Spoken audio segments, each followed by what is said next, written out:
Hi అండి, నమస్తే అండి. నేను మీ అద్దాల సీతారావుని, అథ్లెటిక్స్ కోచ్‌ని. ముఖ్యంగా నేను చెప్పాల్సింది ఏమిటంటే ఇవాళ నిజంగా మంచి పరిణామం.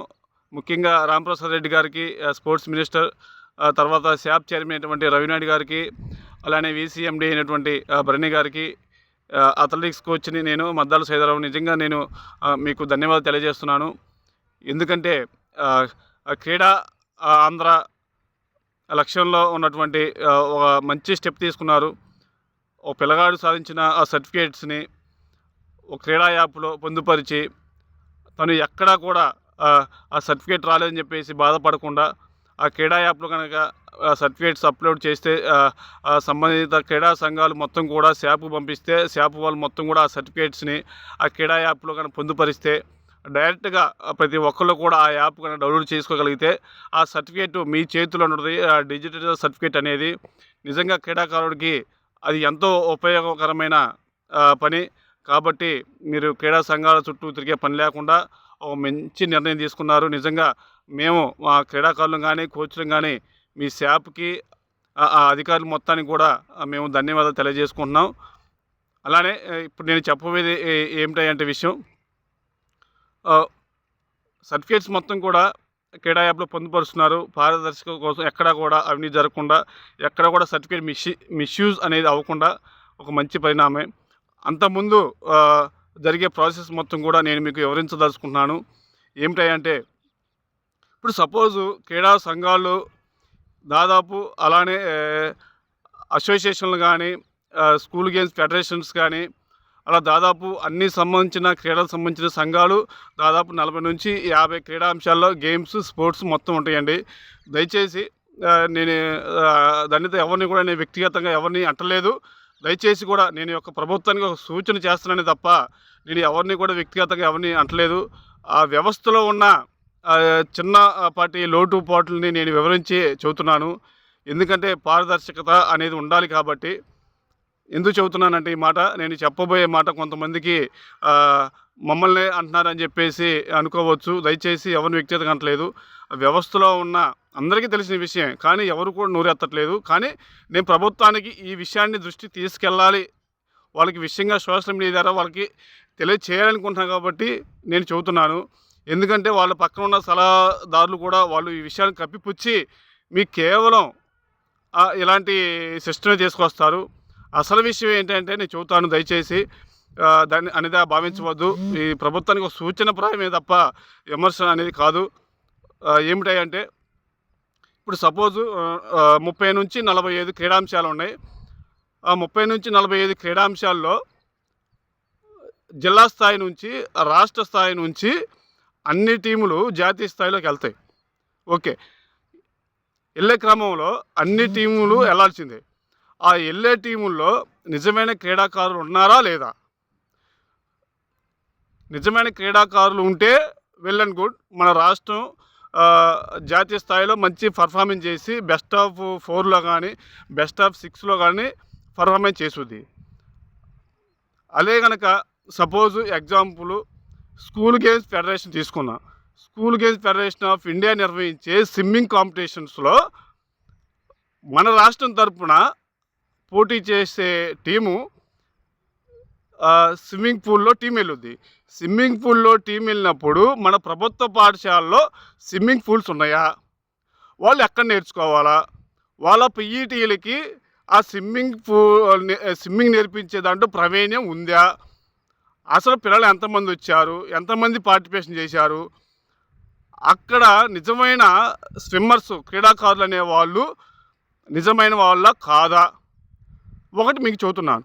సపోజు మన జెడ్పీహెచ్ఏ స్కూల్స్లో కానీ, మున్సిపల్ స్కూల్స్లో కానీ ఎక్కడా కూడా స్విమ్మింగ్ పూల్ అనేవి లేవు. లేనప్పుడు స్విమ్మింగ్ పూల్ టీముని మన జిల్లా తరపున, మన రాష్ట్ర తరపున టీంని ఎలా పంపించాలా? మీకు ఒకటే చెబుతున్నాను. అసలుకి సరే, కోచింగ్ వ్యవస్థ, స్విమ్మింగ్ పూల్ ఎన్ని ఉన్నాయి? ప్రైవేట్గా కోచ్గా చూద్దాము. వాళ్ళు ప్రైవేట్ వ్యక్తులు, ఓకే కాదంటలేదు. అలానే స్కూల్ గేమ్స్ ఫెడరేషన్లో ఉన్నటువంటి సెక్రటరీలు కానీ వాళ్ళు మొత్తం అన్ని టీంని పంపిస్తున్నారు. 40 నుంచి 45 క్రీడాంశాల్లో అన్ని క్రీడాంశాలు పంపిస్తున్నారంటే కారణం ఒకటే, ఇక్కడ స్టార్టింగ్ బేసిక్లోనే క్రీడాకారుడు రాంగ్ పర్సన్ అనేవాడు ఉంటున్నాడు. ఒక 5-6 క్రీడాంశాలు, 10-15 క్రీడాంశాల్లో పోటీతత్వం ఉంటుంది. దాన్ని ఫుల్ఫిల్ చేసి సెలక్షన్ క్రైటీరియాలో తీసుకుంటారు. కానీ కొన్ని స్విమ్మింగ్ పూలు లేకపోతే ఆర్చరీ కానీ కొన్ని మైనర్ గేమ్స్లో కనీసం వాళ్ళకి తెలియదు క్రీడాకారులకి. కానీ క్రీడాకారులు జిల్లా తరపున, రాష్ట్ర స్థాయి తరపున టీంలో ఉంటారు. అక్కడ సర్టిఫికేటు అనేది మిస్యూజ్, అంటే రాంగ్ పర్సన్కి సర్టిఫికేట్ వెళ్ళటానికి రాంగ్ పర్సన్స్ని జిల్లా స్థాయిలో, రాష్ట్ర స్థాయిలో ప్రమోట్ చేస్తున్నారు. వాళ్ళు ఏం చేస్తున్నారు, ఆ సర్టిఫికేట్ని సరే టీంతో పాటు నేను ఉంటున్నాను, పార్టిసిపేషన్ వస్తుంది జాతీయ స్థాయిలో, నాకు పల్నాడు జిల్లాలో కానీ లేకపోతే రాష్ట్ర స్థాయిలో కానీ నాకు ఆట రాకపోయినా కానీ నన్ను ప్రమోట్ చేస్తున్నారు, నేను సర్టిఫికేట్ తీసుకొచ్చుకున్నాను. దాన్ని రేపు పొద్దున్న IIITకి లేకపోతే ఇంజనీరింగ్ కోటాలో లేకపోతే MBBS కోటాలో ఆ సర్టిఫికేట్ నేను ఉపయోగించుకుంటాను. చూడండి మీరు ఎక్కడుంది వ్యవస్థలో లోపాలు. ఎవరు వ్యవస్థని కూనీ చేయట్లేదు, మనమే కూనీ చేసుకుంటున్నాం. స్విమ్మింగ్ ఉందండి, స్విమ్మింగ్ పూల్ లేవు. ఆ స్విమ్మింగ్ కోచింగ్ తీసుకోవాలంటే కాస్ట్ మన ప్రభుత్వ స్కూల్లో లేవు. కానీ ఆ సెక్రటరీస్ మొత్తం వచ్చేసి స్విమ్మింగ్ టీంని కూడా పంపిస్తాడు, ఒక 20 మందిని 30 మందిని. మరి వాళ్ళు స్విమ్మర్సింగ్ వచ్చారంటే రాదు. ఎందుకంటే ఇక్కడ వాళ్ళ రిలేటివ్ పిల్లల్ని, వాళ్ళకి సపోర్ట్ చేసే వాళ్ళ పిల్లల్ని వాళ్ళు ఒక 10-20 వేలు ఇస్తే ఎవడైతే ఇచ్చాడో వాళ్ళ పిల్లల్ని ఇంక్లూడ్ చేసి మన జిల్లా నుంచి రాష్ట్ర స్థాయికి, మళ్ళీ అక్కడ వాళ్ళు వీళ్ళతో అయిపోయి అక్కడ నుంచి జాతీయ స్థాయికి వాళ్ళ సర్టిఫికేట్ వచ్చింది. ఒక 5-6 క్రీడాంశాల్లో మన ఆంధ్రప్రదేశ్ జట్లు బలంగా ఉంటాయి. వాళ్ళకి అదే స్పోర్ట్స్ కోటా సర్టిఫికేట్ రిజర్వేషను. ఇక్కడ కూడా వీళ్ళకి ఆట రాకపోయినా కానీ సేమ్ అదే పవర్స్తో ఉన్న క్రీడా రిజర్వేషన్ ఉపయోగించుకుంటారు. వీళ్ళు కార్పొరేట్ స్కూల్లో చదివి, ప్రైవేట్ స్కూల్లో చదివి వచ్చిన వాళ్ళేమో డైరెక్ట్గా ఆ సర్టిఫికేటు క్రీడా కోటాలో IIIT కానీ ఇంజనీరింగ్ కానీ MBBS సీట్స్కి ఉపయోగించుకుంటారు.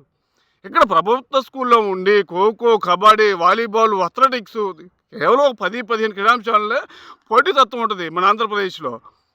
అలా ఫిల్టర్ అయ్యి కొద్దిపాటిలో మిస్ అయ్యి ఉన్నోళ్ళకి ఏమో అన్యాయం జరుగుతుంది. ఇక్కడ అసలు ఆ క్రీడాంశం అంటే తెలియదు.